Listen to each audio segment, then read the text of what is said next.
Patrick takes the snap, drops back, lobs it back right corner. Decker! He's got it! Touchdown! Eric Decker scores! And the Jets have won it in overtime!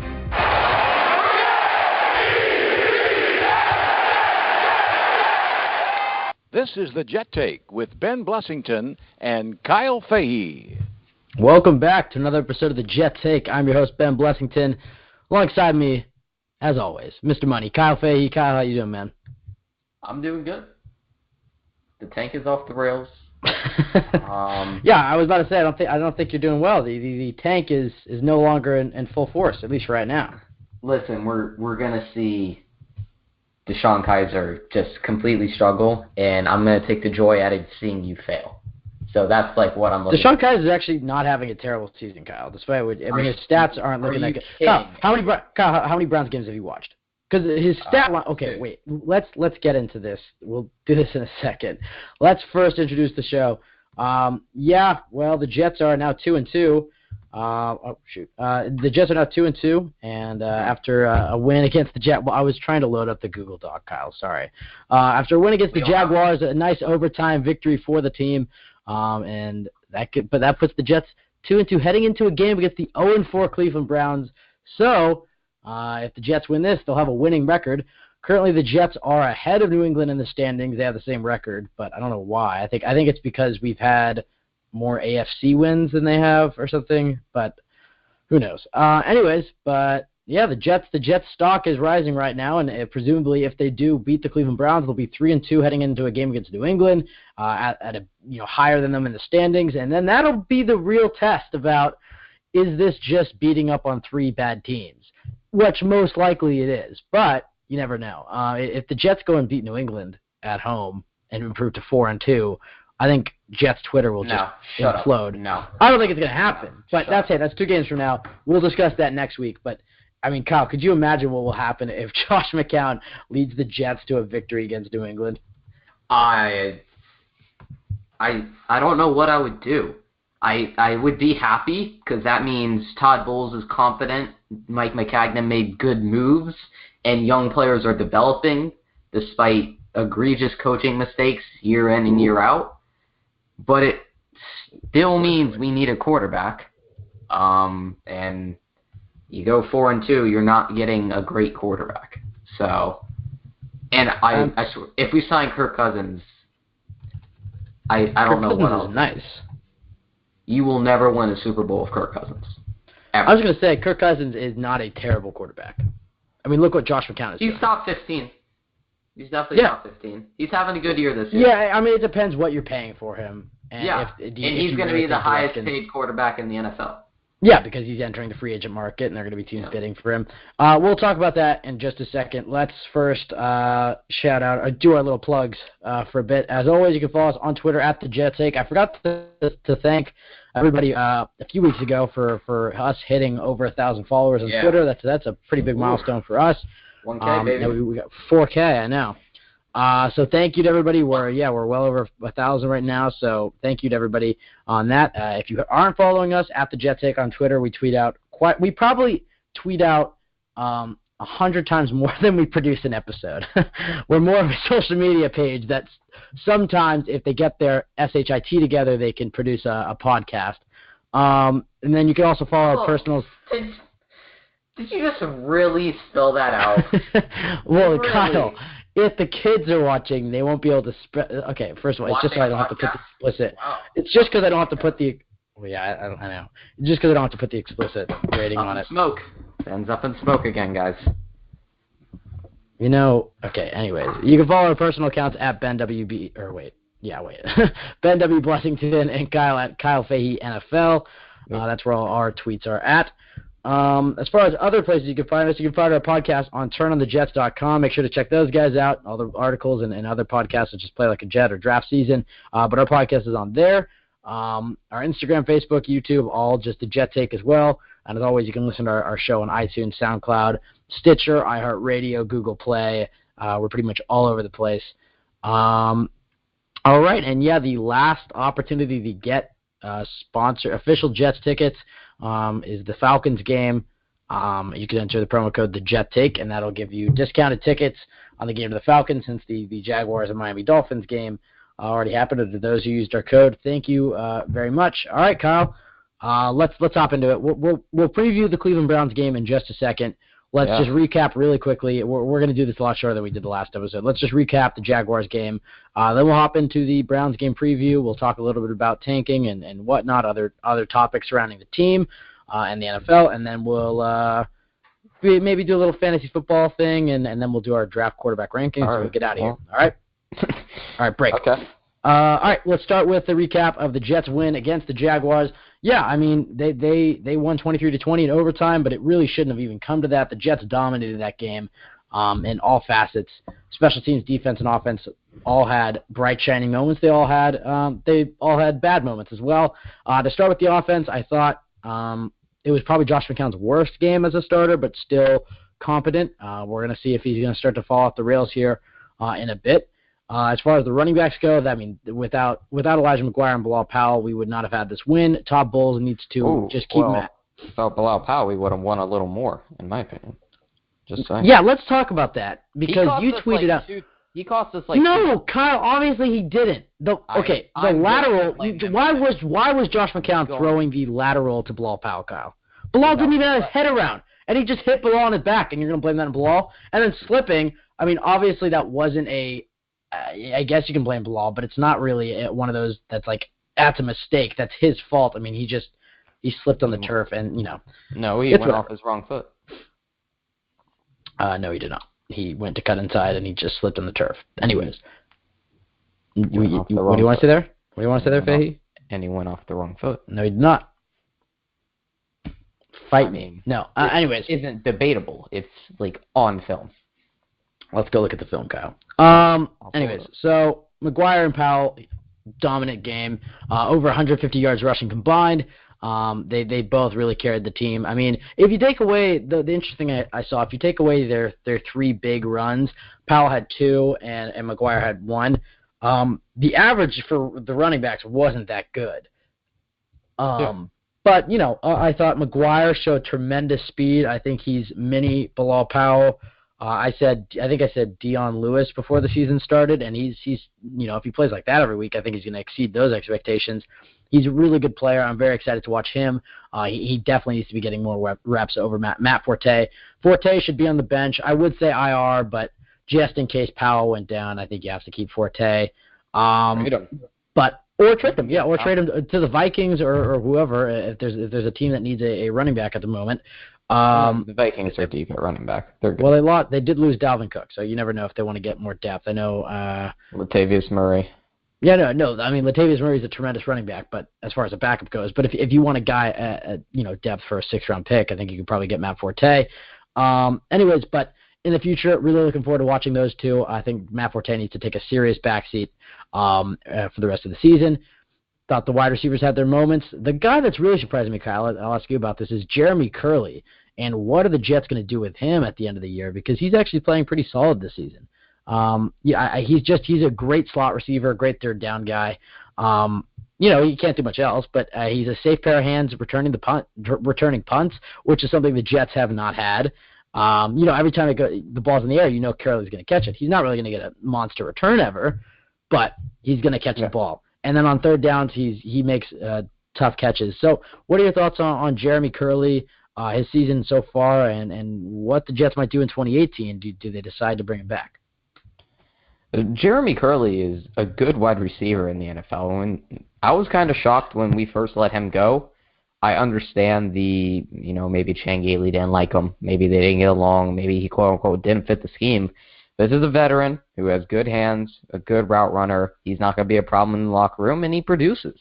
I mean, he's what you want in the NFL. Is he a Hall of Famer? No. Is he a Pro Bowler? No, but he gets the job done. He's a solid number 2, number 3 for most teams in the NFL. When he left the Jets, he went to Detroit, and they traded him away because they have a lot of money invested in wide receivers there with Marvin Jones and Golden Tate. He got traded to San Fran, and for some reason, San Fran let him go in favor of guys like Pierre Garçon and Marquise Goodwin, which still shocks me. He's back here now. So he's bounced around a little bit in the past, 2.5 years, but he's back home for a reason. He's comfortable with the Jets. He plays well with us. And like you said, he's a solid all-around player for us. And we discussed this a little bit last week. What's going to happen next year when Quincy's healthy? And, Robbie's more developed, and we have Curley, and Kearse has a player option, and guys like Allen Robinson and Sammy Watkins are in free agency. And we're not even counting, Chad Hansen and Ardarius Stewart right now, who are virtual roster locks. So I don't think you can say Chad Hansen's a virtual roster lock. I mean, he's done nothing for next year.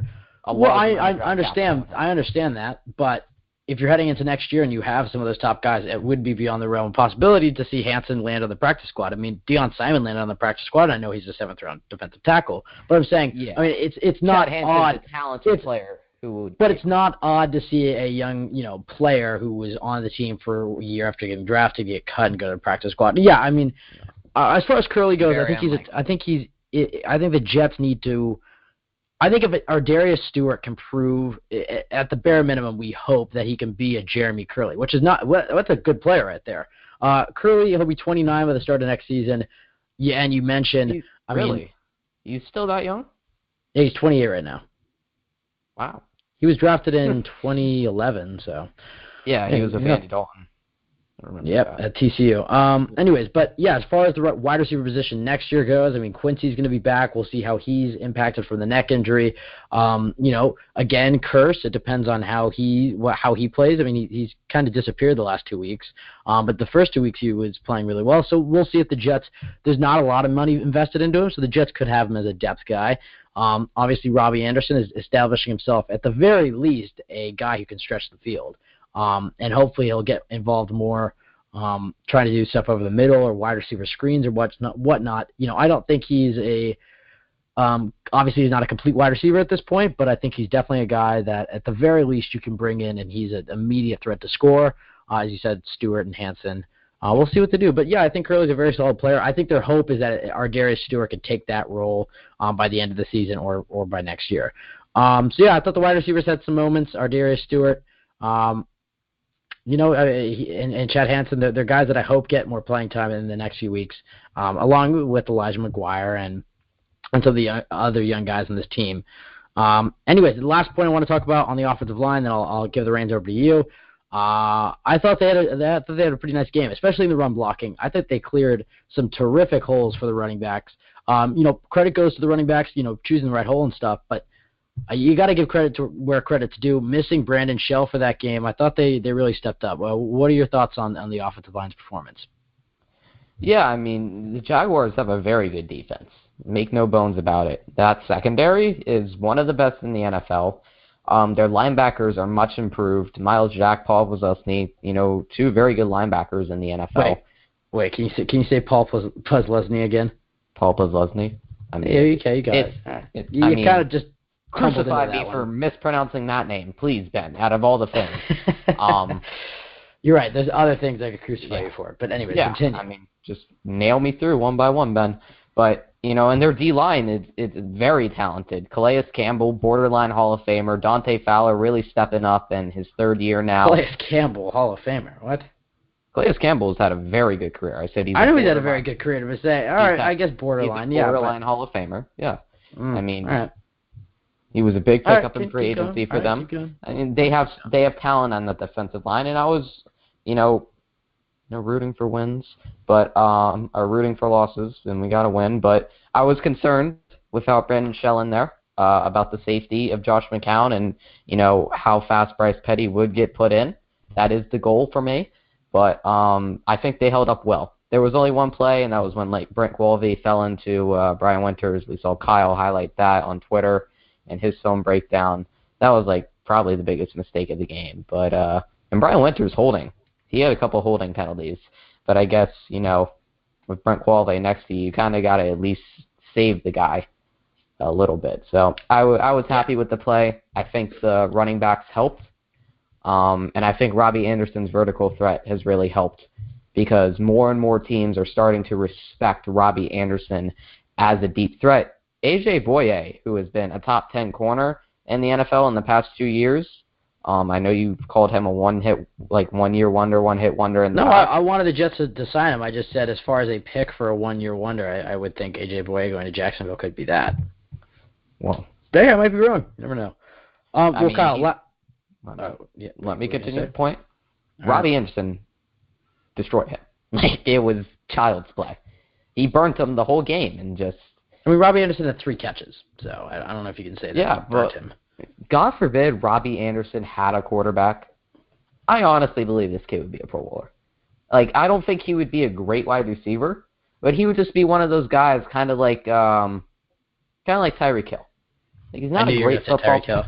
Yeah, because he's not a great football player. He's not. Tyreek Hill is a little more versatile because he can return kicks and stuff, but all right. Yes, I agree. I don't think he's a great football player, though. I think he's a fast guy with hands. I don't consider that a great football player. But if you can run past anybody, and I've said this again and again, I'll say it over and over, you can run past anybody and catch the ball, you're going to have a job in the NFL. God forbid you have a quarterback, you'll be a Pro Bowler.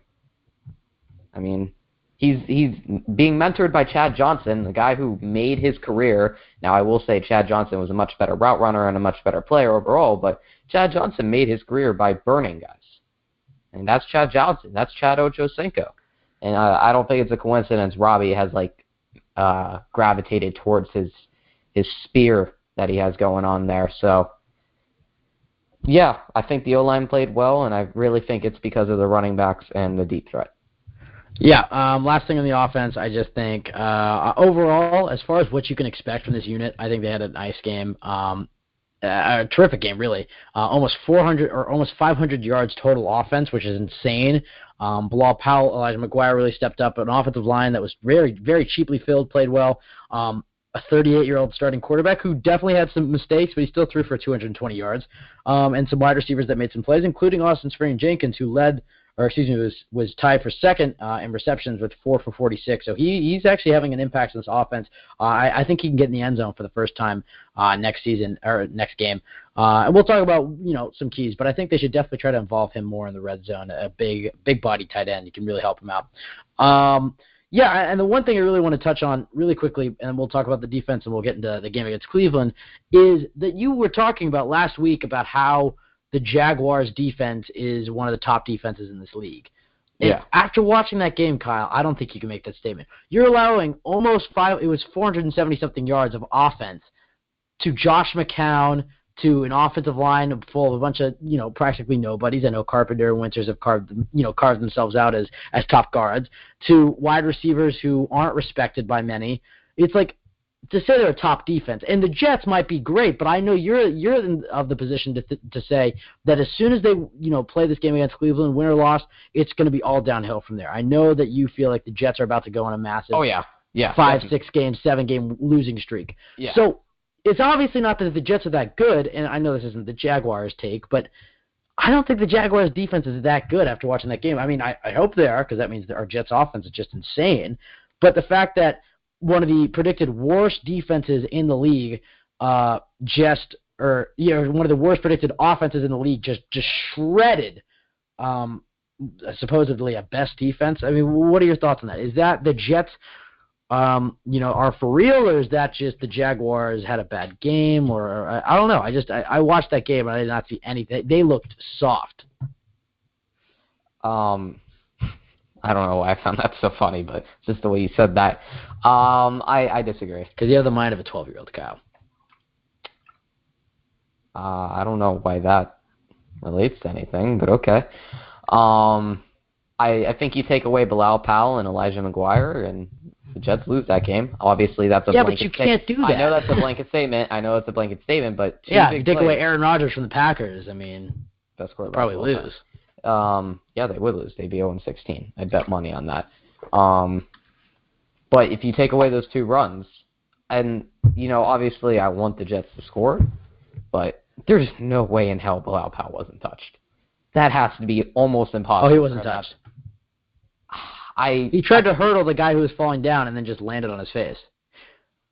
If you watch it in slow motion. Either way, that's... Well, yeah, the other way, it wasn't conclusive evidence that he wasn't touched, which was the big... I mean, which is... I obviously, I was rooting for that ruling, but I think Calais Campbell had to get him at some point, but You take away his run, which was kind of like, all right, oh yeah, he's down. Oh wait, crap, he's gone. I mean, I wouldn't really blame that on the Jaguars' defense. I mean, they had him for like a 6-yard No awareness. I mean, the guy was on the ground. I mean, but Kyle, the next drive he shredded them for a 35-yard run. I mean, yeah, but like those aren't touchdowns. Elijah McGuire had a 40-yard pass. Bend but don't break. Kyle, Elijah McGuire had a 40-yard pass, or screen, or whatnot. What was that actually? Take away Elijah McGuire's 38-yard run. Take away. You can't just take away his run. I mean, Kyle, he literally just gashed the defense. Good based off of 3 plays that were like kind of. He wasn't 3 plays though. Robbie Anderson hit him deep and just shredded Boye, as you said. He did. Austin Seferian-Jenkins had that great catch. I mean, Kyle, these are football players. You can't argue that the Jaguars have a great defense after watching that game. That might have been an outlier because I haven't watched enough Jaguars games to know how they've been playing. They have a significantly better defense. But you can't make that statement, Kyle. The Jaguars looked soft, and the Jets actually played a good game of defensive football down the line. Oh no, yes, no, yes. How many touchdowns did they allow after that first drive? I don't know. All I know is that our linebackers are terrible. I mean, you could make that. Ron Lee is like so. I mean, Demario Davis is on track for over 150 tackles this season, and Darren Lee. You never know. Darren Lee, he needs to be playing more outside. I put that more on Todd Bowles. See, he can't even do that. Put him in David Bass's role, and I think you'll see Darren Lee flourish. He's so weak. He can't even do that. He can't rush the edge. I'm being serious. Put him in David Bass's role right now and watch him flourish. You just lost Dylan Donahue. Played Darren Lee outside more, and I think David Bass and Dylan Donahue are stronger and bigger. Well, Dylan Donahue's out for the season, and David Bass was a nobody off the street. You're telling me Darren Lee, who has some of the best physical abilities for a linebacker, can't do what David Bass is doing, which is essentially just physical abilities? You mean athletic abilities? Yeah, excuse me, I said physical. Well, I mean like physical traits. He's for a linebacker as far as well, I guess it's not physical either way. But yeah, he's small. But meaning like he's fast, he's agile, he's quick. I mean that's his speed is which is like almost second to none. Third most important thing for a linebacker. Yeah, for a middle linebacker, but you put him on an outside linebacker. I mean, you're telling me that he can't do. Strong enough to beat tackles. But I'm not saying he has to be pulling off power moves or finesse. I'm just saying he can't be the free rusher or work in the flats. I don't know. I feel like I don't think he can comprehend it because he's proven that he can't. He doesn't know when to fill gaps. He doesn't understand offenses. Now I understand. Is the game moving a little quick for him? Maybe, but he's still early on in his second season. A little quick. Ben, he's a first-round pick. First-round picks are supposed to be guys who can come in immediately. That's not always the case, Kyle. That's always the case. How is Jared Goff doing now? Jared Goff has a good coach, yes. That's you can't just say he has a good coach. Jared Goff is having a much better season his second season than his first season. What I'll say you can look around the league. Is better than Jeff Fisher, for the record. As much as I don't like Todd Bowles. Yeah, no, for sure. Well, we're getting a little off topic. Let's bring it back. We were talking about the defense there for a second. As far as the defense goes, Marcus May is having a great season. He's doing the dirty work, and he's not getting really any credit. But him and Morris Claiborne are having a terrific season so far. If Claiborne can stay healthy, he's really one of the top corners in this league. He has been targeted little to no times. Marcus May is the same way.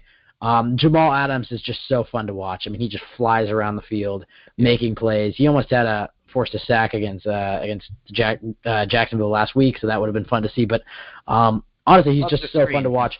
Buster Screen is not good at all. He should not be playing. Actually bad. I would play Burris or Roberts over him. I'm trying to figure out, because you said, we had this debate earlier, who would you play in the slot out of Burris and Roberts? Well, actually, I won't even answer that. I would put Marcus Williams in the slot probably before I put either of them. Well, I don't. Who do you think would make the best slot corner? And the Jets nickel package, let's say Buster Screen IR, just tears ACL. I hope he doesn't, but I'm just saying. Morris Claiborne's your number one. Yeah. Your 2, 3, and 4 presumably are going to be out of Marcus Williams, Daryl Roberts, and Justin Burris. Who plays where out of those three?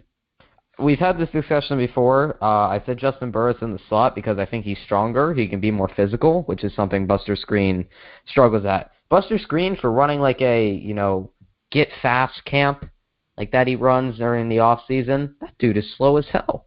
He gets burnt all the time. And, it's primarily because of his form, but he doesn't have the catch-up speed necessary.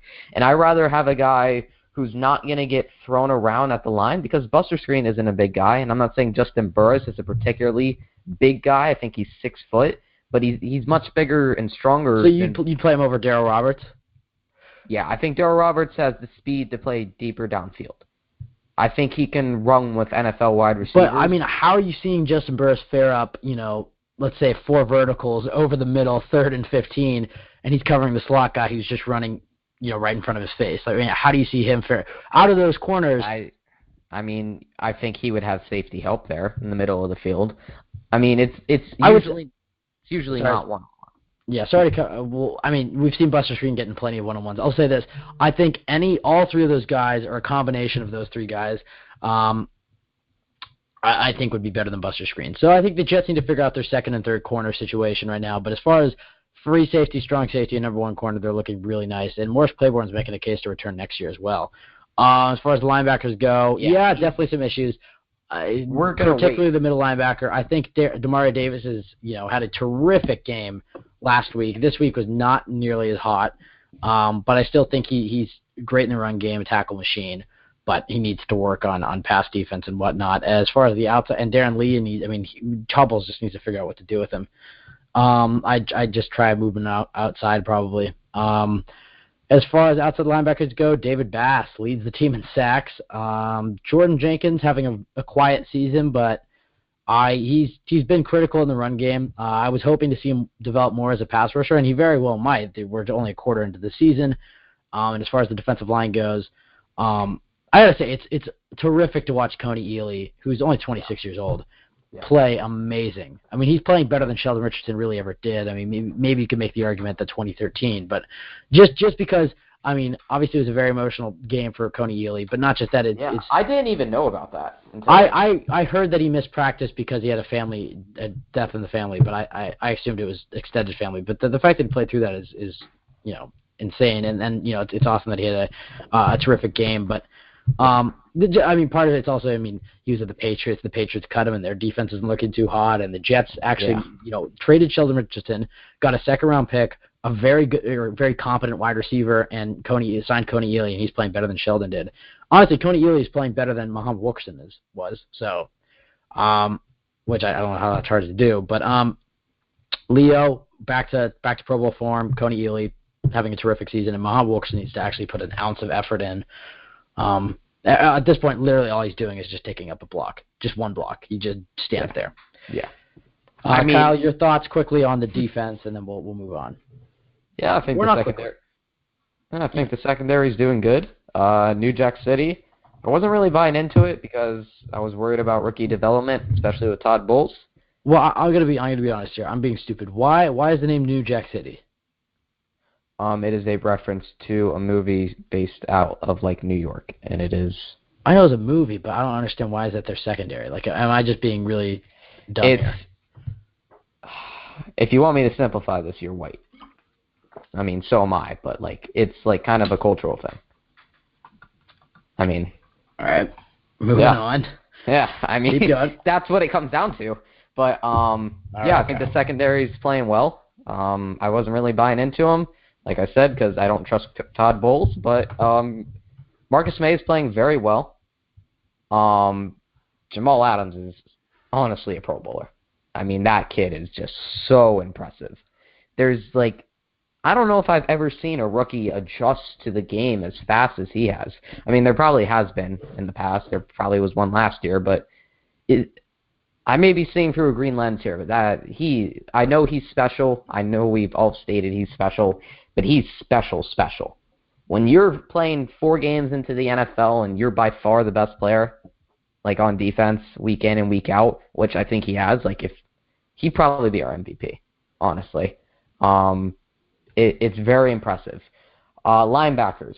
Demario Davis, he's making tackles, but he's not making plays. He's not helping in the pass rush. He's very poor in coverage still.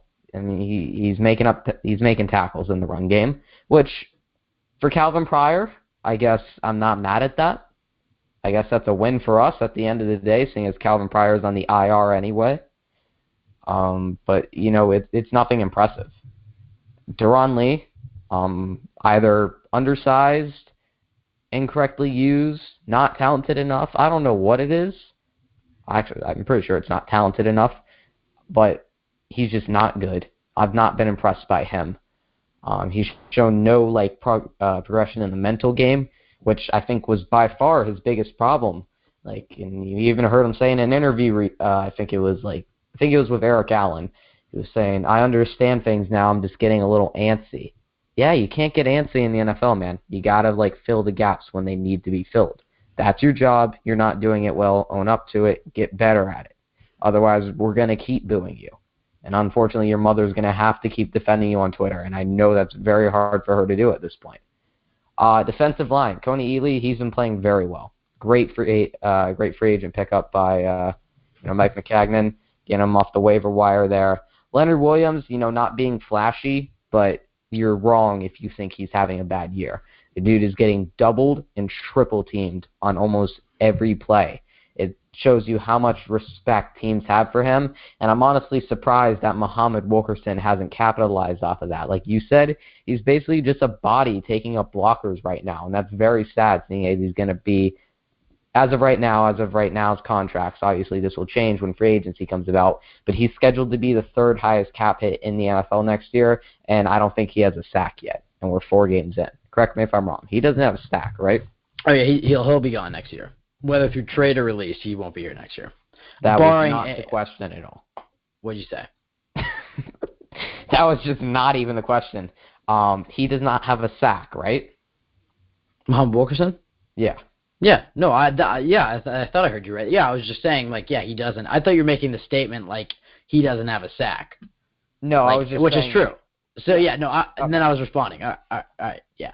All right. Yeah, so cool. He has not earned his money. Him, Matt Forte, and Buster Skrine need to be traded. Just get something or cut. I honestly don't think either of those guys. No, you got to trade. You got Muhammad Wilkerson. No, Muhammad Wilkerson won't get anything because of the cap hit right now. He's playing worse than probably the backup defensive ends on this team. The guy we just signed today, who we signed, Obum Gwacham, the outside linebacker, and give me a second. It was some weird name. I know it was It was Ed Stinson. I bet you Ed Stinson would go out there and give double the effort Muhammad Wilkerson's given right now.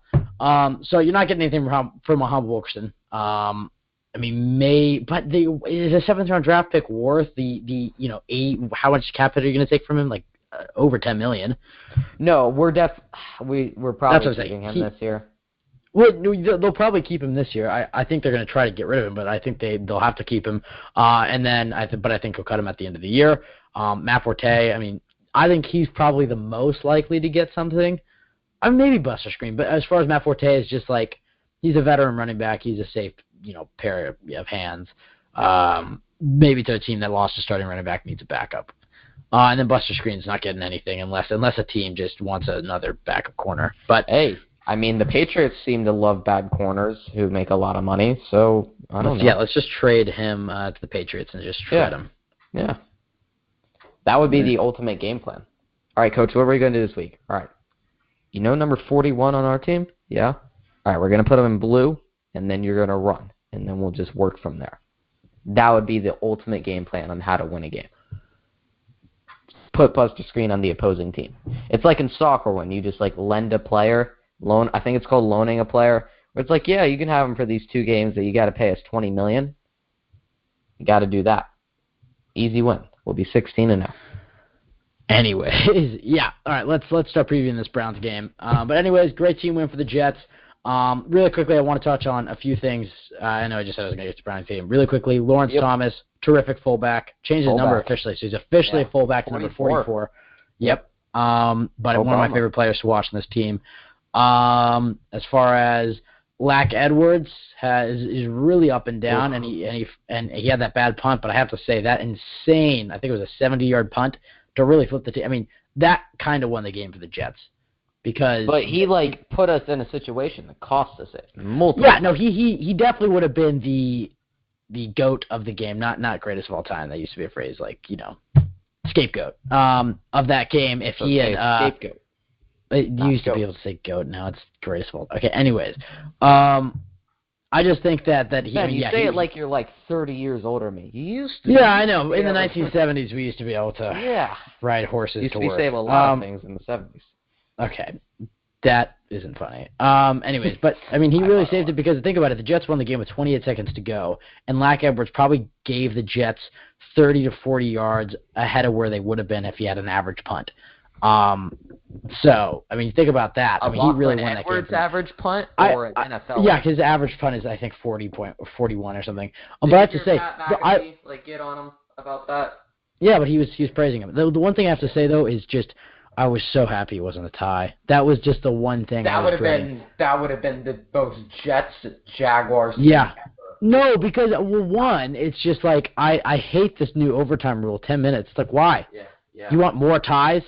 Like you what? Play to win the game. It was an injury thing. I'm pretty sure it was like, well, they get 5 less minutes of football. But it's like, dude, we want more ties here. I mean, there's going to be double the ties this season because of those 5 minutes.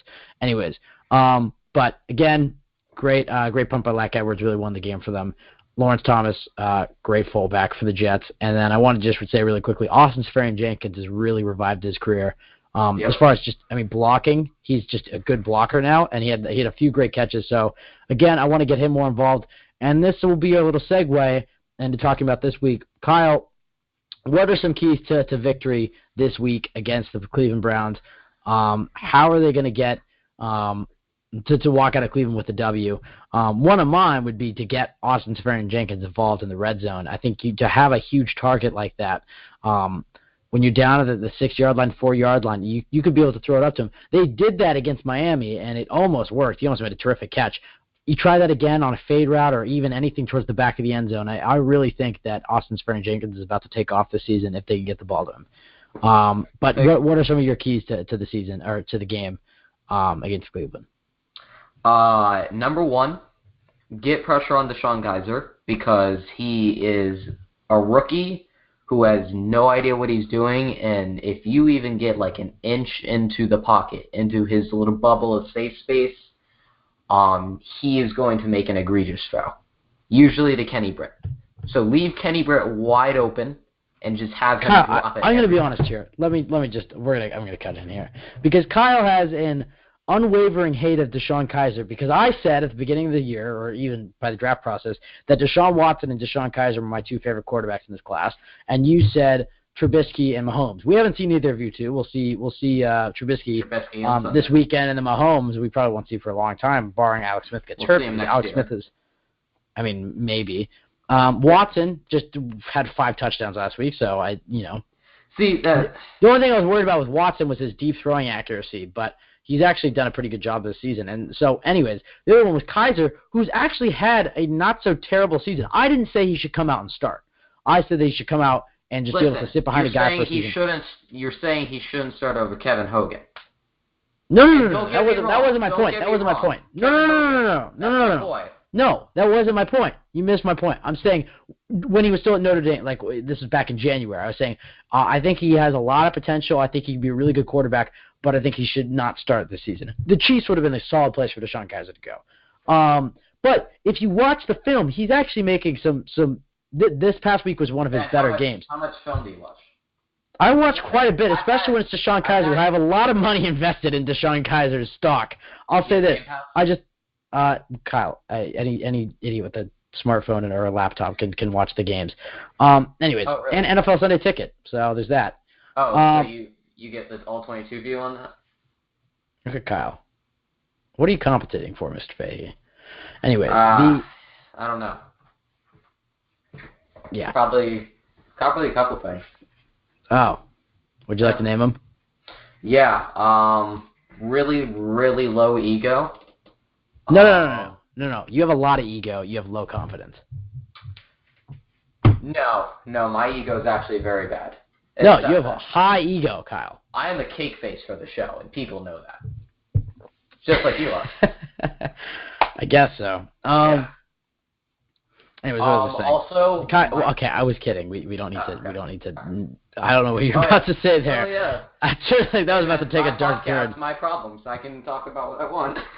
All right. Anyways, Yeah, I think Kaiser, I think he's going to be, by the end of the season, I think you'll see a different quarterback. And again, I mean, I brought him up earlier, but look at Goff. I mean, Goff really did not look good last season, and this season he's starting to look good. I like Kaiser. I think give him the right situation. But you look at the amount of drops this guy's had. I mean, his only interception last week was a drop by Kenny Britt. I think you're just starting to see more poise, awareness in the pocket and stuff. Not awareness in the pocket, like accuracy and stuff. He needs to work on some of that stuff, the awareness in the pocket. His deep throw accuracy was a little shaky at times. He has some issues, but they're all correctable. A lot of it is just rookie reading defenses and whatnot. But I mean, you watch the games. I mean, he makes some terrific throws. I really think that by the end of the season or by next season, he'll be his top quarterback. The question for the Browns is if they're picking, number 3, is Deshaun Kaiser going to stop them from picking Sam Darnold or Josh Rosen? I'm going to laugh in your face if they draft Jimmy Clausen didn't stop the Panthers from drafting Cam Newton, so I don't know. I think honestly, if I were the Browns, I would draft Saquon Barkley. Because Jimmy Clausen was a second-round pick. That was the only conclusion I was going to make. Yeah, that's like not taking Derek Carr because of Geno Smith.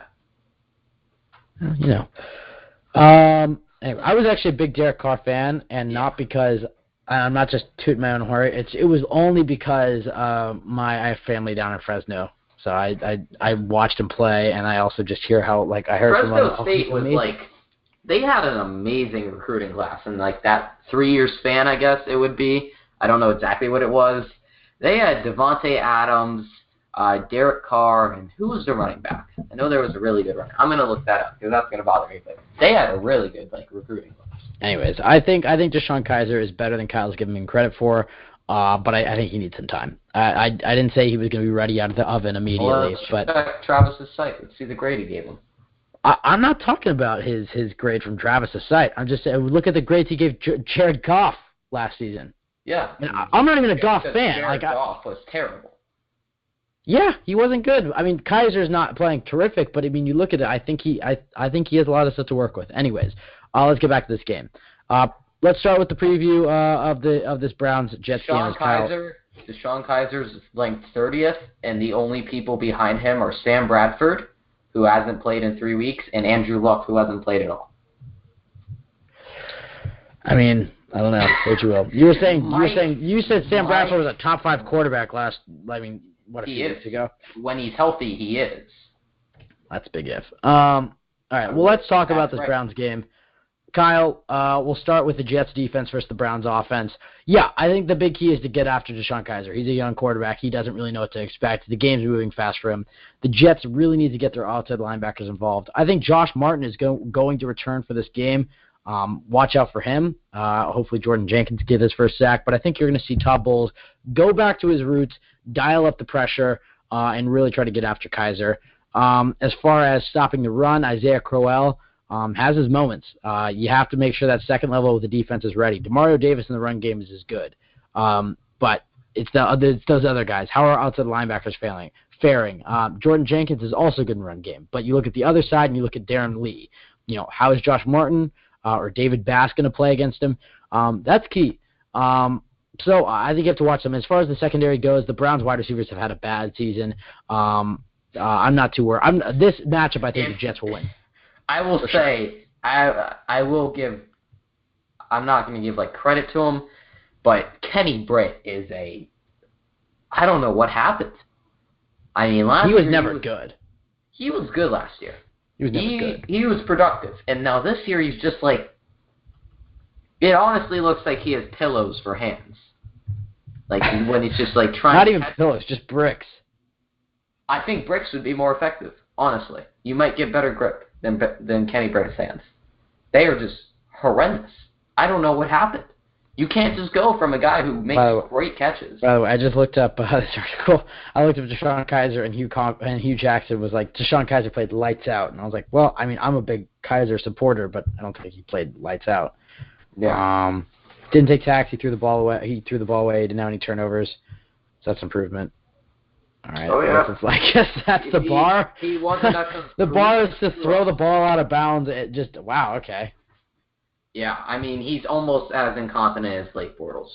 Blake Bortles cost. No, I think DeShone Kizer is going to be a good quarterback in this league. But I'll die on that hill before I say you're right. Let's switch sides. Jets. Actually, I didn't give you a chance to talk about anything. Jets defense versus Browns offense. What are you expecting from them? Specifically the secondary, because I didn't really talk about them at all. I'll make it simple. Dominance. I think our defense is better than their offense. I think the biggest battle, if I were to say one thing, maybe you guys should watch, Browns O-line. It's a good O-line. Joe Thomas, he still gets the job done. They have some nice pieces on there. So I guess Coney Ealy, Leonard Williams against that O-line that the Browns have. No more Alex Mack. He's been gone for 2 years, so I don't know what their center position's doing. Currently, I'm not going to be able to name him off the top of my head, but that would be the biggest matchup. Everything else, I think the Jets are better at. Maybe I could see David Njoku getting schemed a lot, in this week's offense. Maybe give him a lot of just sit-down routes, make it easy for DeShone Kizer and him to communicate, because God knows Demario Davis or Duron Lee will not be able to cover him. So I could definitely see that happening for the Jets defense. All right, well, let's switch tunes here. Let's go to probably the more difficult matchup, because I think the Jets will win that matchup. I'm expecting a lot of turnovers for this Jets defense. I think that's what they're going to be able to force. I just think all over the place the Browns wide receivers aren't very good. And I think the Jets can force Kizer into some mistakes. So I think this is going to be the best game from the Jets defense you'll see probably all season, or at least up until this point. As far as the offense goes, a little different of a matchup, but it's not like the Browns defense is good. I think they're worse than the Jaguars defense, who played terrible last game. I keep doing that, season versus. I don't know what that's happened 4 times this episode. I'm up in clouds, bro. Anyways. Your words, not mine. It's all the fires around here. But I think Josh McCown is going to be a big game for him. I just think to see him versus his former team was last week a bit of was that a sign of things to come? Is he going to slowly, down spiral? I would expect a similar game that he had to last week. I think he'll make some dumb plays, particularly probably early on. But I think overall he'll have a solid game. Again, the running back's going to be huge. If they can attack the first and second level of this Cleveland Browns defense, I think that's gone. Elijah McGuire, Bilal Powell, big games. Hopefully Matt Forte doesn't play that much, if at all. And I think you're going to look to see the Jets spread the ball deep. I think they're going to run the ball. He gets around midfield, run a play action, hit Robbie Anderson deep. I think this is going to be a big game for Robbie Anderson. I try to put Jabril Peppers on Robbie Anderson on a deep route as the free safety covering. I know he plays more strong safety, but I don't know. We'll see how everything goes. Kyle, your thoughts on the Jets offense playing the Cleveland Browns defense? I feel like it's kind of a wash more than anything. I feel like the Jets, I know it's kind of like a cop-out, but I honestly think they're just equally shameful. You're not going to see a lot from either side here. I think it's really going to be a possession game, more who can waste more time, who can run the ball down your throat more. But I do think the Jets will have more success doing that. Yeah, I just think this is going to be a terrific game for the Jets, in my opinion. But once I say that, that'll be when the Jets lose. All right, let's talk about this Jets losing thing. We're going to bring in some callers here in just a second. We have 2 on the line. Kyle, let's talk about the whole tanking versus not tanking. This is probably the only thing that's happening. We've reviewed last week's game. We've previewed this week's game. By the end of the show, we'll give some predictions or whatever. But we got to talk about this. 2-2 right now, Kyle. Heading into a game against an 0-4 Cleveland Browns team. If the Jets win like they probably should, even though they're the underdogs, which is kind of weird. That's wild on the part of Vegas. I feel like they're begging you to take the Jets plus the points, which I don't know how I feel about that. Yeah, I don't know. Ben's not a better. He had no idea what that meant. No. I know what you're saying. Sorry, I'm distracted because I'm also trying to tweet and do the show as well. But tweet for the show, not just personally. You know, yeah. I gotta run this business into the ground. That's how we do. How big things. Was your loan? How big was my what? Your loan. My loan. I had a small loan of $1 million. Oh, all right. All that Google money. Yeah, that's what it was. Anyways, what were we talking about? I just completely spaced. Yeah, that's what we do. Tanking. Yeah. So it's not out of the realm of possibility that the Jets will be 3-2 after this week, heading into a game against New England. Kyle, I mean, what are your overall thoughts on this whole tanking thing? I mean, first of all, can we get this out of the way that nobody in the Jets is tanking? And we said this. We used the term tank to define how the Jets, we should cheer for the Jets to lose. But no player has ever been involved in tanking. And I don't even think the front office was even involved in tanking. I mean, you could make some arguments. That's where I disagree. You could make some arguments, but I don't think anybody in the front office was purposely tanking. I think now tanking by the definitions of trying to make your team worse. Yeah. But I don't think that's the case. I think the Jets recognized that they were entering a year that they needed to evaluate some talent, and that they wanted to have their young guys play. But I don't think that made the team worse. I wrote before the season, and I still believe this, that I think the Jets will finish with a better record this season than they did last year. And that might be a bad thing, because winning, going 7-9 isn't probably the best thing for the Jets right now. But I don't think the front office was purposely trying to make the team worse. I think a lot of it was, all right, look at the guys they cut, Kyle. I thought it was a nice voice crack, by the way. Look at the guys they cut, Kyle. Brandon Marshall, Eric Decker, both doing nothing. Darrelle Revis, Nick Mangold, not in the league. David Harris has played 4 snaps. I get that argument. You cannot sit here and tell me that Brandon Marshall, Eric Decker, David Harris, and Nick Mangold would be doing nothing for the Jets just because. I can easily tell you that. Eric Decker does not look the same since post-injury. Brandon Marshall's washed. Nick Mangold had the worst year of his career last season, and David Harris is old and slow.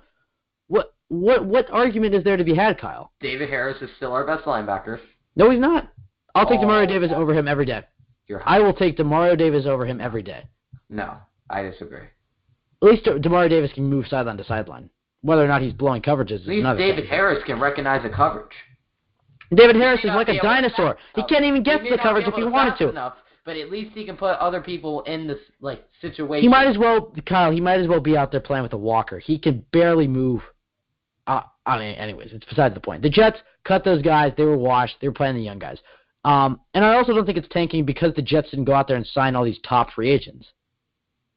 The Jets drafted well. They played their young guys, and they're We desperately need Dante Hightower though. We needed him. And I understand he got an injury, which is something you can't control, and he probably wouldn't have had the injury if he was with us, unless his knee just decided to give out at any time. We really needed to sign him. Yeah, think about it. If the Jets signed him, that would have been. The defense would have been pretty much complete. The defense would have been top 10. Yeah. They're already top. I think they're already going to finish top 10. Well, wait, hold on. I'll rescind that statement. Ben's bold takes. I think they're a very good defense, but as far as those linebackers go, anyways. But that would have been a good signing, and a lot of guys were questioning that. So, anyways, I don't think you can say the Jets are tanking. We say that because we're saying why fans should cheer for them to lose. So that's when we're saying tanking. But no player on this team is tanking. Todd Bowles sure as hell isn't tanking. That's why he's playing Josh McCown, because he knows he's just coaching for his job. And right now his stock is trending upward, and he might earn himself another season here. And after that Bills game, I thought I was done with him. And I still am not very pro Todd Bowles, but we'll see how he plays for the rest of the season. That's anyways. So we use the term tanking. So I guess tanking is more for the fans, to tank or not to tank. Meaning, should you cheer for the Jets to win and should you cheer for the Jets to lose? The 3 things you have to look at, for me, it's, okay, are the young guys playing and are they playing well? Let's look at this team. Yes, Kyle? I'm getting bored as a co-host. I can only imagine what our listeners are thinking. Oh, okay, fine, Mr. Fahey. You take the mic and give your enlightened take. It's just a subject. It has nothing to do with you, though. You definitely don't help. It's just a subject. No, okay, go ahead. I thought you had no ego. I don't. You arrogant. Okay, anyways, keep going. No, go on with that, then. What were you going to call me? I don't know, Kyle. I think I might have to put the expletive rating on the show. I know. I was about to call you. Sweet honey iced tea. Oh, no. About to call you Sweet honey iced tea. Anyways, no, Kyle, because you're so bored, give your take, man. Nobody wants the Jets to lose. We just all expected them to. And maybe... Oh, bullshit. Okay, hold. S-H-I-T. No, okay, bullcrap. You were cheering for the Jets to lose. I was cheering for the Jets to get a quarterback. Yes, you still are. You still are cheering for the Jets to lose. You said it on the show. Yeah, I'm cheering for the Jets to get a quarterback. Yeah, I'm not saying no Jets fan is cheering for this team to just eternally suck, but the argument was for this year, yeah, a lot of people, probably half the fan base was cheering for them to lose, to get a top pick, probably more than that, honestly, to lose, get a top pick, take Darnold, Rosen, Allen, Jackson, whoever you want, to get your top quarterback, because they want to get out of this cycle of mediocrity. But to say that nobody's cheering for them to lose, half our fan base is cheering for them to lose. What do you mean? Half of our fan base can't name 5 players, so we don't count them. Kyle, fine. You were cheering for the Jets to lose. Still the funniest video ever. Kyle, you were cheering for the Jets to lose. I am cheering for a quarterback because quarterbacks mean everything in the NFL. And if you deny that, you are wrong. Yeah, okay, so you have to look at, but here's the thing, Kyle, and I said this in this article, would you want, it's one thing, I'm trying to think of how I want to phrase this. If you're going to be if you're going to have the top pick in the draft, you're going, 1-15, 2-14, whatever, you're more than just a quarterback away. I mean, there's not many times you just turn that around. I know there's the Colts, and that's really about all the examples I can think of off the top of my head. Packers. If the Jets, the Packers, what? Yeah. Take away Aaron Rodgers, and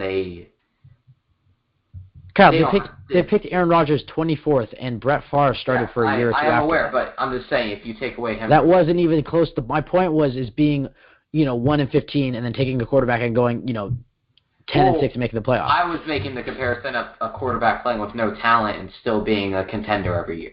Okay, well, that wasn't the point. But yes, that is a fair point. That quarterbacks do make some teams. But the fact, you're saying that they'd go 0-16, which just isn't right at all. I mean, the Packers do have some talent. Brett Hundley? Oh, bullcrap, Ben. They have a nice wide receiving core, solid offensive line. No. I think Ty Montgomery is a very good. For the record, Jordy Nelson's not a number 1 wide receiver. I never said he was. Yeah, I just don't think he's good. Ty Montgomery's a solid running back. Anyways, Kyle, we're getting off track. He is not. Why, Kyle? Because look at the numbers. He got off of Aaron Rodgers. Hey, we're going to do like a little play here. We don't know if Aaron Rodgers is going to throw it, another Hail Mary to some bum wide receiver that nobody knows. Or, Ty Montgomery might run it for 6 yards. And if that's his stats, we're probably going to defend the pass. I mean, you can make that argument. I think he's an effective running back in the receiving game. So, you can give that to Aaron Rodgers. But I still think he's a solid guy. They're all effective. All right, Kyle, you literally have the ability to just derail the show with off-topic. Let's bring it back to the Jets. Somehow we're talking about Ty Montgomery on the Green Bay Packers. Anyways, back to the Jets. Are the young guys playing well? May, Adams, they're playing well. I think you can look at Leonard Williams is still playing well. Coney Ealy's playing well. You're looking at David Bass and Josh Martin and Jordan Jenkins. They're playing, all right. Look at the wide receivers. Hopefully, I've not heard anything from him. He's been hurt. Hopefully, Ardarius Stewart plays more, and you'll get to see him more. But Robbie Anderson is clearly progressing. Austin Seferian-Jenkins is having a nice season. Elijah McGuire is having had a terrific game last Sunday. Anyways, the point is if the Jets are winning games, then you can't, and their young guys are playing well, you can't be upset about that. I would rather be sitting at 7-9 and be a quarterback away, and in all reality, they won't be just a quarter. They might need a middle linebacker and some other stuff, but practically a quarterback away and having to find that than being 2-14 and just getting a quarterback and having a whole team full of holes. I'm going to cheer for the Jets to win. Yeah, if we're in December, then I might cheer for them to lose if they're in that contention. But right now, I'm going to cheer for the Jets to win. Let's see where this thing goes. Are the Jets going to go to the playoffs to make a run? Probably not. Most likely not. I'd feel a little more hopeful. I would feel a little more hopeful if this is Bryce Petty leading the team because at least he doesn't have a ceiling. We have a 38-year quarterback. This is the best Josh McCown you're going to get, and it's going to run out soon. So I'd feel a little more hopeful if I don't obviously you don't want to cheer for Josh McCown to get hurt, and he's having a nice season, but hopefully maybe he can, and he's well liked. I want to see Petty, and maybe if Petty plays well, then why wouldn't you cheer for them? A bunch of young guys who are playing well and have a winning record. I just want a quarterback, man. Just give me a quarterback. That was my next point well, actually, that was my third point, but the other point was really just changing the culture. I mean, you build a culture of losing, Kyle. It takes a while to reverse that, especially in New York. Yeah. The Jets are starting to build if the Jets can build this is a young team, this is a team that's on the rise, and then I'm okay with that. And the third thing is are the Jets going to be able to get a quarterback? What route is that? Because that's really what this is all about. This is just about the quarterback and the search for a quarterback since Joe Namath. So there are a few options. Let's say the Jets are picking 12th this season. You can trade up, watch from 12 to 1. I mean, you're going to have to give probably the first this year, the first next year, and either the first the next year and nothing else, or maybe a few seconds and stuff in there. That's expensive, but you could get your top quarterback that way. You can take a guy that's not the top quarterback, maybe a Lamar Jackson or a Josh Allen, but you look at Deshaun Watson and Patrick Mahomes were taken 10th, and I forget when Watson went, but I think it was 12th or 22nd. Yeah, it was a 2. I just remember that. So you could take your guy then. You could try to trade or sign a guy in free agency. So you have Kirk Cousins, who I actually like Kirk Cousins, but I know Kyle doesn't. You could have, Sam Bradford or Teddy Bridgewater is going to be available next season, so it's going to be one of those guys will be available. There's other guys around there. So you can go through that, or, maybe you have a guy on the roster. But we've kind of been through this. This is why it's kind of important to see Petty or Hackenberg, is because you want to just make sure, Petty, you're not anything. Like, let's just make sure you're not a good quarterback where we don't have to trade up or spend draft capital on it. But, Kyle, right now, I'm fine with the Jets winning. I'm going to cheer for them. If they beat New England and they're 4-2 and Bryce Petty starting, that's a pipe dream right there. Complete my life. That's a pipe dream. But think about it. If you have a young quarterback, you're 4-2, a super young, fun team, and you just beat New England, you're going to cheer for them to go all the way. The hype will be out of this world. So I'm going to cheer for them to just keep winning games. And if they start losing, then I'll probably switch my tide of, I recognize the value of losses, but I'm going to cheer for wins. Either way, it doesn't matter what we do as fans. It's just going to be how the team plays. I guess all that really does is a huge group of fans. It can change the energy of the team. But go out, support your Jets, cheer for them to win. Right now, at least, they're still in it. They're ahead of New England right now. So those are my comments on the tanking versus not tanking. Kyle, your thoughts, then we're going to go to Tyler. I already gave my thoughts. Give me a quarterback. So are you going to be cheering for the Jets to lose this weekend against Cleveland? I'm going to expect them to win, and I want a quarterback. So whatever that's a cop-out. Are you going to be cheering for the Jets to lose? I do not want to lose to the Cleveland Browns. Okay, so now you're sitting at 3-13. You look at the top teams, the number one overall selecting team the past years. Well, this is already one of the most winning seasons in NFL history. I don't know if you saw that, but 24 teams have 2 wins, which is the most in Super Bowl era. So I don't know what that first pick's going to look like this year. Right now, looking like Cleveland Browns. Maybe the Titans are in there. Yeah. That's the other thing is you have to hope maybe a team like the Tennessee Titans are picking one because then they already have their quarterback and you could probably get up. But then they'll just can't use that analogy. They'll screw us over and just rob us point blank. New York streets, back alley, gun to your head, give us everything because you're desperate because that quarterback is your lifeline. So, no, I do not want to lose to the Cleveland Browns because I go to school, and it is very hard to be a Jets fan. Hey, right now, I have a lot of Pats fans that I'm able to say, hey, how does it feel to be below us in the standings? But, How many Pats fans are in Portland, quite a bit. Oregon? Because there's more Pats fans because I live in Portland, Oregon, because the Jets don't really, or Portland doesn't have a team, so a lot of people are just bandwagons. Seahawks? There's bandwagon Seahawks fans, yes.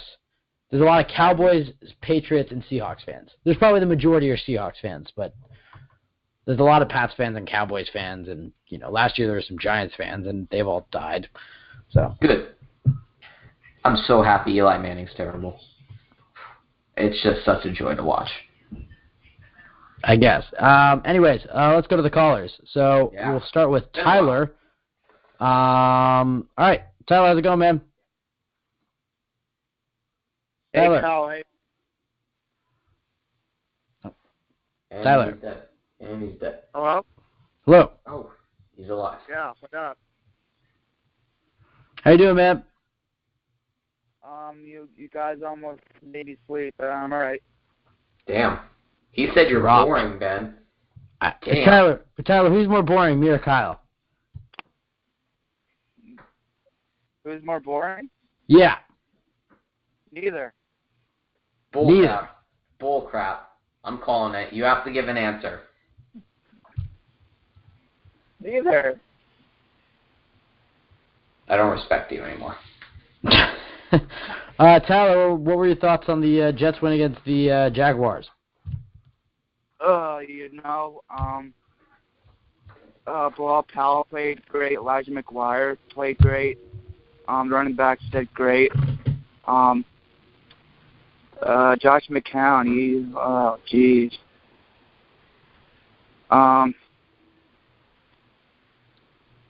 Defense, oh man, I love Connie Ely. Yeah, what can I say? It was that game was tight. Yeah, and Tyler, what are your expectations for this Sunday against Cleveland? This Sunday against Cleveland. You want my final score predictions or? For sure, yeah. I'd say the Jets win 21-19. It's a close game. It's probably going to be a close one. What makes you say it's going to be a close one? What? What makes you say it's going to be a close game? Yeah, it's going to be a close game. Why do you think it's going to be a close game, Tyler?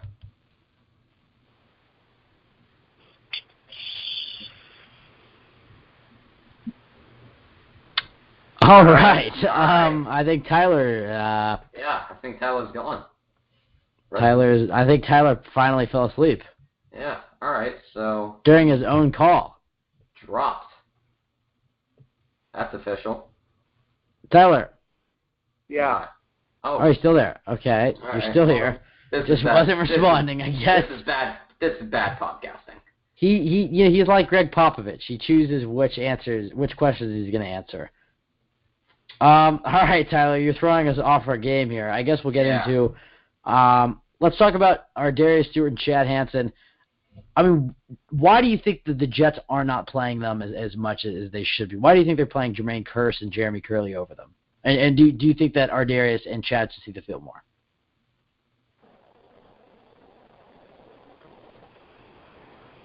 Is it me or is Kyle going? No, it's you, Tyler. Ardarius and who, Chad? Yeah. What about them? What? Okay, I guess we'll just change the question. Tyler, I'm trying to think. Kyle, help me out here. Can you throw me a lifeline here? Because I don't think he's understanding me, so I'm gonna just go over here. What do you think about Mo Wilkerson's Sorry. Mo Wilkerson's playing okay. He's playing lights out like Leonard Williams. I think the tackles he's gone against would disagree. I think they've been playing lights out, or he hasn't shown any effort.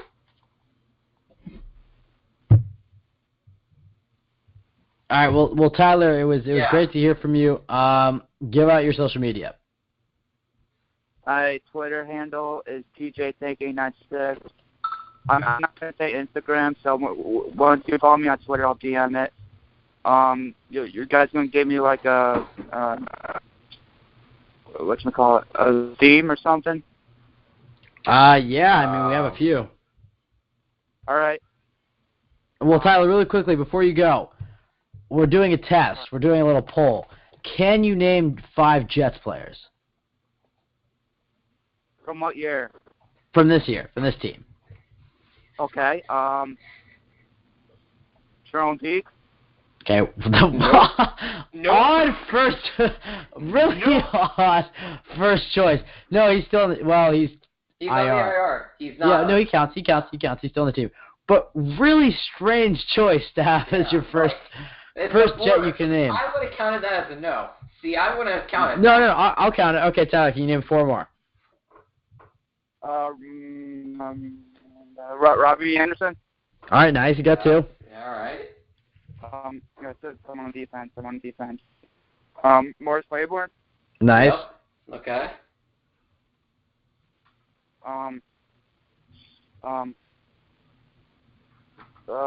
Leonard Williams.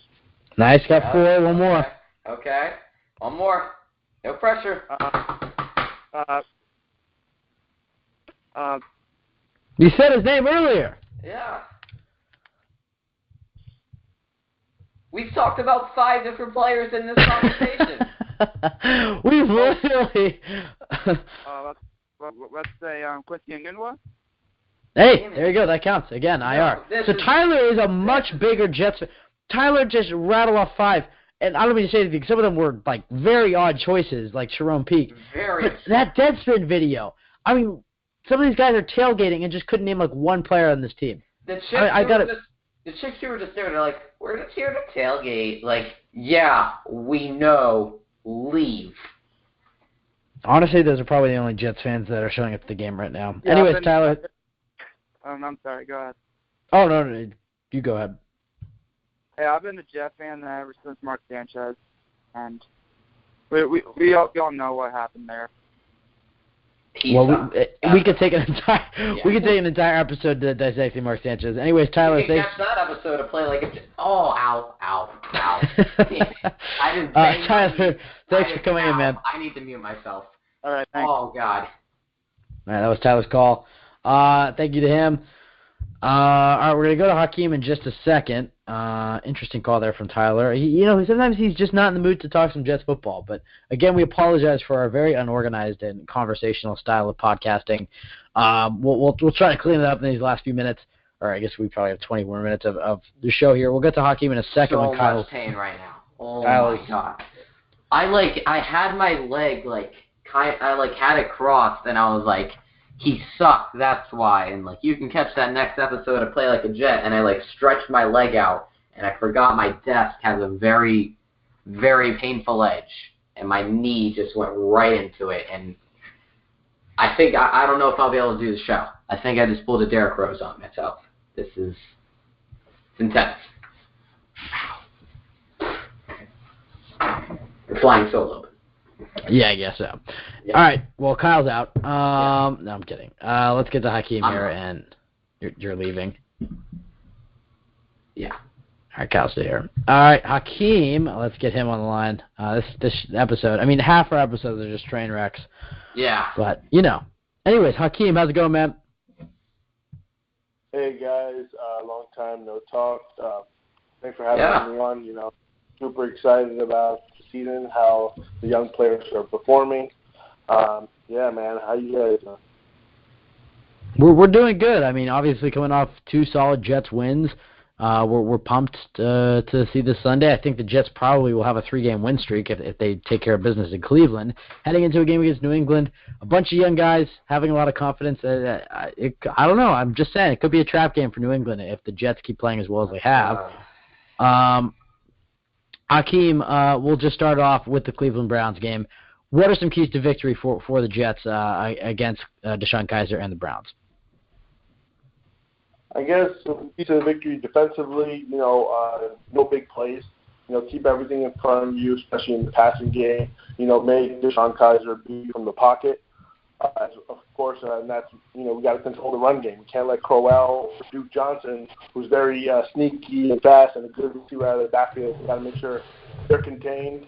And we got to generate some pass rush, whether that's from Bowles' exotic blitz scheme, some play, or just the defensive line getting after it. That's going to be key to winning on that side of the ball. But offensively, I think, we just got to take what they're giving us and not try to do anything too much. I don't want to force anything, down the field to Robbie Anderson. I just want to, establish a good run game. I want to run the ball at least 30 times, regardless of whether it's working well or not, because I really believe, one play, Bilal Powell or Elijah McGuire can take it to the house. So we just got to keep those guys and letting them make plays. And I think, we go in with a solid passing attack that, of course, stretches it deep, but I don't want to, force anything. Obviously, Rob, he's open good and hit him, but I think with that, and obviously if special teams adds a nice big play, that would be a huge help too. Yeah, I for sure. I think, again, I think this is a game that the Jets, if they just take care of business, can really walk out. Cleveland is not a good team. Coming into the season, I thought they had a lot of expectations higher than the Jets, but they are not playing good football. Hakeem, let's also talk a bit about the quarterback situation, specifically Josh McCown, Bryce Petty, Christian Hackenberg. What type of leash do you think Josh McCown is on right now? Because he's played pretty well, and the Jets are on a winning streak. However, this past game, he almost cost the Jets a few times. How many losses do you think it would take before the Jets would turn to Bryce Petty or Christian Hackenberg? I think it's going to take at least 2 terrible losses by Josh McCown in a row to get pulled. Obviously, if he has a really bad game, I think Foles will give him another shot because he's been playing so well early on, like completing, I think, over 70% of his passes against, extra pressure. So he's just been doing well. Obviously, those 2 turnovers. The interception is a real tough one because Bilal Powell slips. If Bilal Powell doesn't slip, that's going to be a completion most likely. But then the backward lateral play, that was definitely terrible. That almost ruined the whole game for us. And I think we also have to, kind of discredit Johnny Morton on that play call if McCown didn't audible to it, because you don't want to just be throwing a lateral when you have the game right in your hands. You're about to score. You're about to put them away. There's no way they're going to score 2 touchdowns on us, But it was just a terrible mistake that almost cost us the game. But I think he has a pretty good leash because he's showing that he's playing hard and the receivers are playing hard for him. The offensive line is giving it their all. These running backs are fighting hard, picking up the blitz. He's a very likable guy. To pull him out kind of sends a wrong message to the team too. No, yeah, for sure. I think a lot of the guys in the locker room like Josh McCown. I think they really respect him. I think he's doing what Fitz should have done last season. And personally, I want to see the young guys. But as long as Josh McCown's winning games, I guess you can't be too upset. Let's talk about winning games. Wow. Hakeem. Okay. Hakeem. I do have a question for you guys. Go ahead. Ooh, reverse. All right. So, Spin zone. Honestly, I think this recent draft is going to be McCagnon's best draft. And I think, and I want to see if you guys agree with me or not, I think we have at least 4 game-breaking type players from this draft. And I think there could be more once we see Jordan Leggett on the field and see what he can bring. But I think obviously Jamal Adams, and you got Elijah McGuire, Ardarius Stewart, and Marcus May. I think those 4 players are going to be game-breaking type talents. Obviously, Ardarius needs to play more. He needs to get caught up in the playbook. And Marcus May, I think his time is coming very soon. So what do you guys think? Kyle, I'll give this one to you first. Yeah, I think I've been excited about this draft from the jump. I love the first 3 rounds. Jamal Adams, Marcus May, Ardarius Stewart. I don't think there was any doubt that I love those guys. Todd Bowles didn't lie. He did say Ardarius Stewart would touch the ball more, so they just had him go out there and, fair catch kickoffs. He did touch the ball more, so I guess he wasn't lying to us. But I know for sure those guys are game breakers. They can change the game in a heartbeat. Elijah McGuire, I wasn't 100% sold on him. I didn't think that his running style would translate well to the NFL. So far he's been doing pretty good. He's been making some really big steps, from rookie to pro in 4 weeks, which is very rare for, somebody from, his, 6-round stature, I guess you could say. And, Jordan Leggett, when he gets on the field, I think you're right about that. We waived Will Tye, so I'm pretty sure that just means Jalen Marshall is coming back. He will come back eventually. But whenever Jordan Leggett is he injured right now? Is that the thing, or are we just not using him? He's hurt. Injured. Okay. So when he gets healthy, I do anticipate him and 2 tight end packages where imagine we had a competent quarterback. Just imagine, say we had Alex Smith on the field. You put Austin Seferian-Jenkins and Jordan Leggett. Tight bunch, 2-set tight end. Bilal Powell in the backfield, Robbie Anderson playing X, and give me Quincy at Z. How do you stop that? Quincy over the middle of the field with his athleticism, his hands. You can't stop him over the middle of the field. ASJ, Jordan Leggett, 2 huge bodies. Robbie Anderson, a deep threat. Bilal Powell, pass-catching running back, a guy who has been a savvy runner in the NFL. That's an offense that's hard to stop. But that's with a competent quarterback, which we don't have. I don't think we have a guy who can make plays like that. So there are pieces here. And I think this draft kind of it built the core. I think we saw McCagnon give in to Woody Johnson's peer pressure, realize his mistakes, and is now rebuilding it with his master plan. One coffee at a time. Yeah, as far as this draft goes, I definitely think it's Mike McCagnon's best. Jamal Adams, Marcus Mayer both playing really well. Ardarius Stewart, I really hope to get more time. I think he can take Curley's role pretty shortly here, too. I think Leggett, I don't want to say anything until he gets back, but Safarian Jenkins is playing very well, so, I think Leggett could be a nice guy to bring in. Donahue was a guy I kind of liked. I know he was old, but Joe Caparosa brings up the good point that by next season, because now he's going to be out for the year, he'll be 26. So that's the bad part about drafting old. So I guess that we'll see how that pick works out. As far as other guys, Elijah McGuire obviously is looking fantastic. So I think that there are guys here on this draft, and I'm very excited. But if Mike McCagnon continues to draft like he did in this past draft, I think you're going to see a much different team in a good way. I think you're going to see if the Jets can fill their roster with more guys like this. And I have to be honest, Mike McCagnon has been on fire recently with his additions of Terrence Brooks, Coney Ely, the draft. He worked the waiver wire. He got stuff for Ronald Martin, and he got Thomas Hennessy and. Yeah, and Dexter McDougal. He was working this past offseason. I think he's had a really terrific offseason for what the Jets needed. Yeah, and maybe secretly he's also kind of cheering for the Jets to lose so he can get his top quarterback, but it's whatever. So Hakeem, we were doing this with our other. Actually, I'll ask you this question because I was about to ask you, and then you asked us this. On Sundays, Hakeem, and specifically probably this Sunday, are you cheering for the Jets to lose? No, I would never cheer for my team to lose. I always cheer for them to win, regardless of what the situation is. I think winning teaches you a lot more about yourself and your roster. That something that that takes time to learn. And I think the Jets are going about it the right way. And if there's a prospect that we are just so in love with, well, then trade up and go get him. All right, we have some ammunition to work with now. I don't think any Jet fan is going to be mad if we go 7-9, 6-10, and then we trade 2-3 first-round picks to get our guy, and if it's a top 2 pick or something. But you can't help. I'm not even thinking about the draft, man. I'm so focused in Cleveland. I want to get a winning record. I want to start surprising the world, and you can only do that 1 week at a time. So I want to just take care of Cleveland, and then next week, we got bigger fish to fry. But I just want to see us competing every play and every game, and then we'll talk about the wins and losses afterwards.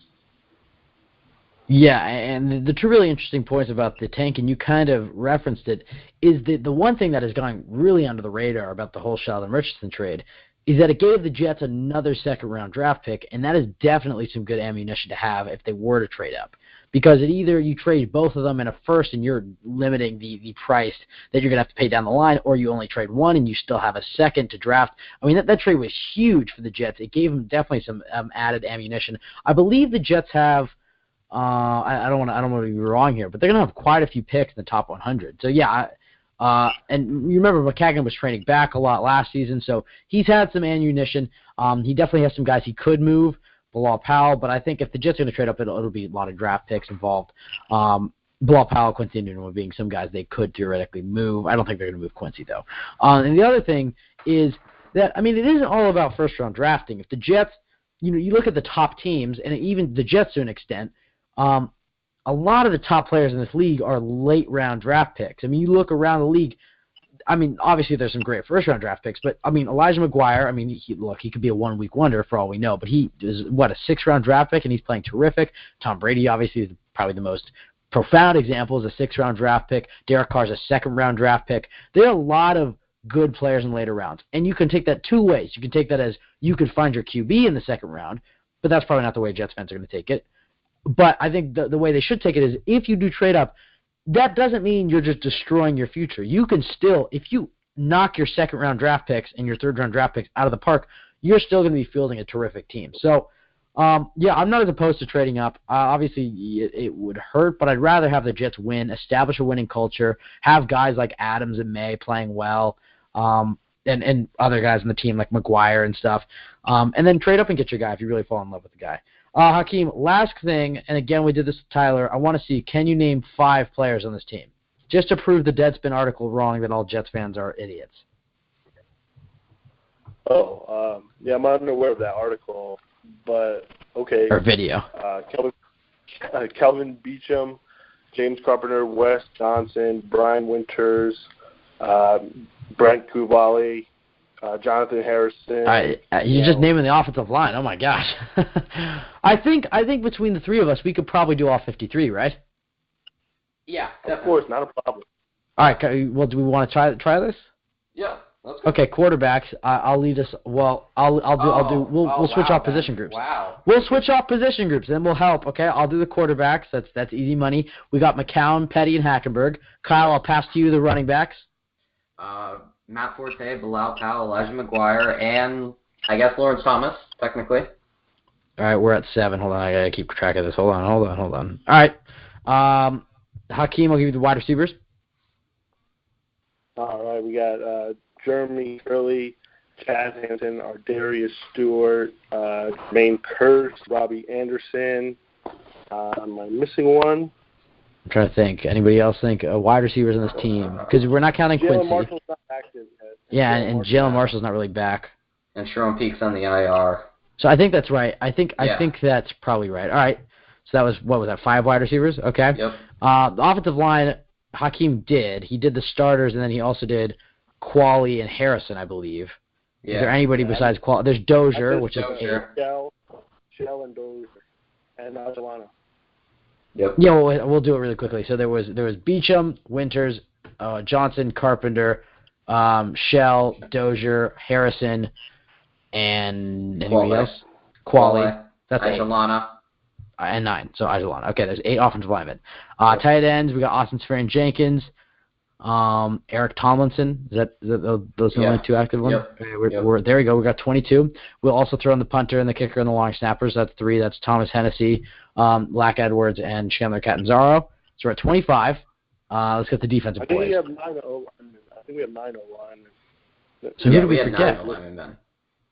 We said Ben Adelana, and you just said 8. No, I said 9. I entered in 9. Oh, well, you said 8. I don't know. We'll see. We'll see if we're only one shy or not. Defensive lineman, Kyle, I'll give it to you. Defensive lineman? Yeah. Coney Ely, Leonard Williams, Muhammad Wilkerson, Steve McClendon. Damn. Oh, Stumper. Well, there's the guy we just signed. Yeah, No, I remember it. Hold on. I'm not gonna cheat, but I just said his name. It was like It was something weird, Stidham or something. It was like a really weird name. This is awkward. No more Lawrence Thomas. Who's our backup defensive ends? Who are our backup defensive? Oh yeah, Pennell. We forgot about Pennell. He's a defensive tackle though. Yeah. Okay, so that's 5. Yeah. I know this is very exciting for our listeners, but now it's just kind of I need to prove that I can do it. That's 5. I already said Obum Gwacham, but I don't remember. It was like Stidham or. Is David Bass plays outside linebacker, right? Yeah. I don't know. Well, that's 6. Even we're not going to completely count that, but that's 6. I mean, it was Stidham or Stinson or something. Yeah. That's 31 linebackers. We're going to do rapid fire because we're going to wrap this up because this is not entertaining whatsoever. Darren Lee, Bruce Carter, Demario Davis, Obum Gwacham, Julian Stanford, Josh Martin. That's David 6. Bass. David Bass and Jordan Jenkins. That's 8. Yeah. Secondary, we got. Oh, what was that? Have to take Hakeem. Hakeem, you got the corners? Yeah, I can take the corners. We got Morris Claiborne, Buster Screen, Darryl Roberts, Justin Burris, Marcus Williams, and rookie Derek Jones. All right, and then the safeties are May, Clark Adams. on the roster or not? I don't believe so. Is he still May, Adams, Brooks, and Rontez. Miles. Yeah. That's 49, so I think I miscalculated a bit. No. Special teams, too. We already counted special teams. We did? Yeah. Yeah. Huh. We're off by a bit. I'm trying to think of who we missed. No, that's disappointing. Unless I might have also miscalculated. I think Neil Sterling is still on the roster. Or Traveris Cadet as well. Oh yeah, there's Cadet, and he's also at Sterling. Look at Hakeem, 51. So we're either too shy. All right. Travis. I thought his name was Travis Cadet. I did not know it was Traveris. It's Traveris. Oh, I think Will Tye's still on the roster. Kyle, we didn't cut Will Tye. Yeah, we did. He's still on the roster. No, he's still on the roster. It says he is. We cut Will Tye. Put money on it. Cite your source. The New York. We actually got everybody. I just looked at the website. We did get everybody. So I just miscounted. All right. Well, that was exciting. Anyways, we got to the point. So hot deadspin. Jets fans aren't all incompetent. Yeah, Dom. Between the three of us. Yeah, let's go Dom. Between the three of us, we got him. Hakeem, you're always one of our favorite calls. We're sorry for our unorganization today. Really quickly, give out your Twitter so our listeners can give you a follow. Yeah, guys, hey, thanks for having me on. You guys can follow me on Twitter at Hakeem Amir. You guys do a great job. I love the way you guys do. I'm always listening to you guys. And Kyle, saying that you want Harris over Demario Davis, you must be crazy because Demario Davis had the best game of his career last week against Miami. Which is sad, seeing as he's played 5 years.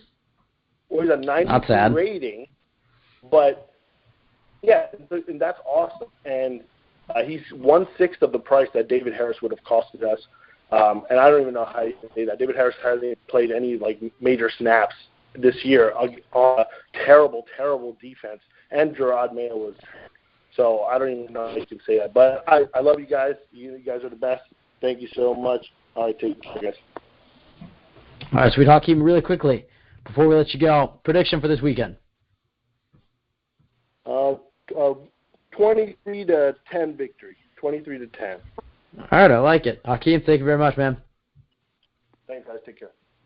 All right, last two things on the docket. Quarterback rankings, then our predictions for the game. Kyle, let's start us off. Top 5 last week. I guess we'll just do it this week because who cares? This week I'll go Rosen. And so he switches. He takes my top spot right now just because Darnold's having an off week. But I still expect Darnold to be my number 1 heading into the draft. Right now it's Rosen, Darnold. This is where it gets a little tricky because Josh Allen isn't playing that well. Falk had a really good game. Yep. So does he sneak in? Nope. You don't think he'd sneak in? Mayfield's still there. Jackson's there. I don't want Kirk Cousins. I'll say Rosen, Darnold. Based off last week, I'll say Falk. Then I'll say Jackson and Allen. But I don't think that's the way it's going to turn out. But just right now, those are my top 5. I'm going to go Rosen, Darnold, Mayfield, Falk, Jackson. Rosen, Darnold, Mayfield, Falk, Jackson. All right, I like it. You took Josh Allen off your board. Yeah, he's making some mental mistakes. I can't blame it all on talent anymore. Sometimes, you just don't have another good year. Yeah, Mayfield I really like, but he really excites me. Last week he was on my board, but just right now I think I'm not going to go back on it. Number 6. He's going back and forth between me and Allen. It's just question comes down to Mayfield. Can he play in an NFL style offense? Is he Johnny Manziel all over again? No. Oh no, I'm not saying he is, but I'm just saying is he going to burn out? I know he has off the field issues. Yeah, that's true. You have to worry about that. He's a scrambling quarterback. You have to how good is his arm talent? There's a lot of questions. A lot of people compare him to Russell Wilson, and he does not have the arm strength of Russell Wilson. Yeah. So do not expect him to be Russell Wilson in the NFL. I mean, he couldn't outrun a cop. He got tackled from behind by a cop. So all right, that's kind of funny. Kyle, last order of business, predictions for this Sunday. I'll let you go first. Yeah.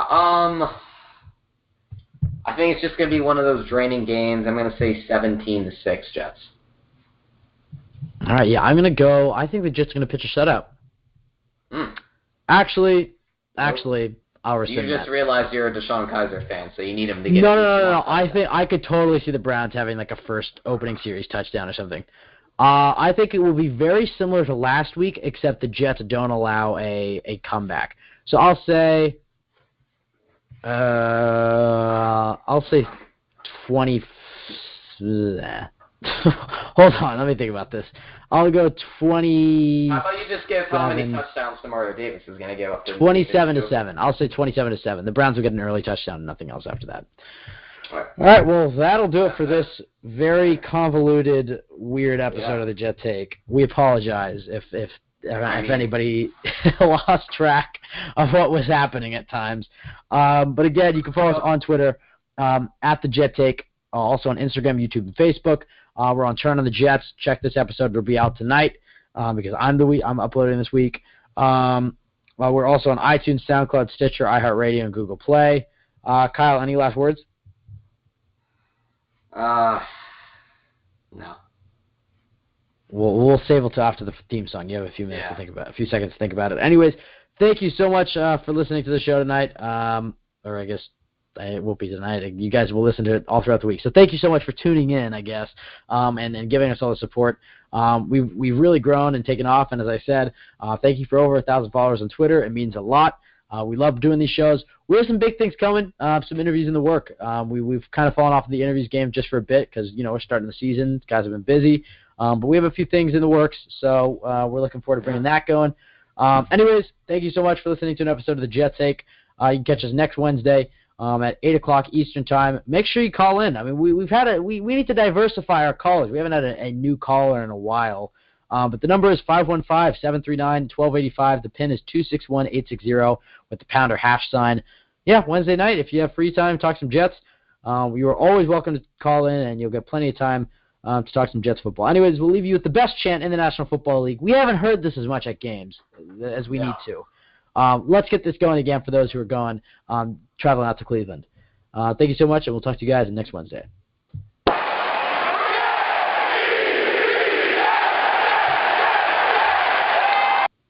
The Jets either have the worst names on special teams or the best, and I can't really decide.